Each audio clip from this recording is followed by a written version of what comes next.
မိဘကျေးဇူးဘယ်လိုဆက်ရမည်ဖြစ်ကြောင်းသိလိုပါသည်ဗျာမိဘကျေးဇူးဆက်တယ်ဆိုတာနှစ်မျိုးရှိတယ်မိဘကိုအလုပ်ကျွေးပြုပြီးကျေးဇူးဆက်တာတစ်ခုမိဘမှာတတ္ထာသီလစာကပညာဆိုတဲ့အရည်ချင်းတွေဓမ္မနဲ့ပတ်သက်တဲ့အရည်ချင်းတွေတိုးတက်မြင့်မားလာအောင်ဆိုပါစို့သီလဆောင်ပြအောင်ဒါနကောင်းမှုပြုပြအောင်အသိပညာတွေတိုးတက်လာအောင်တရားဓမ္မအားထုတ်ဖြစ်လာအောင်အဲ့ဒီလိုဓမ္မနဲ့ကျေးဇူးဆက်တာနှမျိုးထဲမှာနှမျိုးလုံးပဲဆက်တဲ့တယ်ပေါ့မိဘသက်ရှိထင်ရှားရှိနေသမျှကာလပတ်လုံးမိဘကိုပြုစုလုပ်ချွေပြီးချမ်းသာသာထားဖို့မိဘဝေယဝိဆတွေကို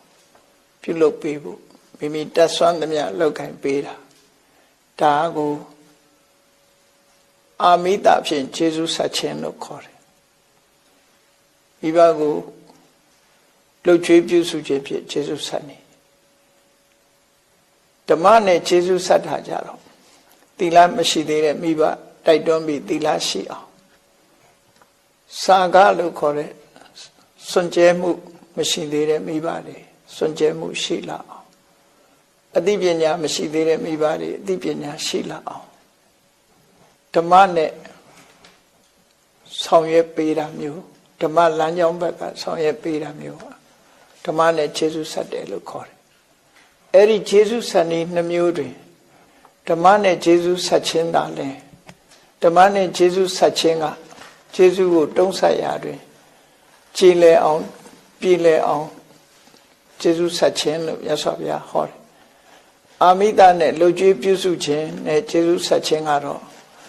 ကျေးဇူးတုံ့ပြန်ခြင်းလို့ပဲပြောလို့ရမှာပေါ့ဓမ္မနဲ့ကျေးဇူးဆက်တာတော့ပိုကောင်းတယ်ဆိုလို့လှုပ်ကြွေးပြုစုခြင်းမလုပ်ရဘူးလို့ဒီလိုဆိုလိုတာမဟုတ်ဘူးလှုပ်ကြွေးပြုစုမှုလည်းလုပ်ရမယ်ဓမ္မနဲ့လည်းကျေးဇူးဆက်မယ်ဆိုရင်တော့အကောင်းဆုံးနှမျိုးလုံးကျေးဇူးဆက်နိုင်ရင်အကောင်းဆုံးပဲလို့ဒီလိုမှတ်သားသင့်တယ်ပေါ့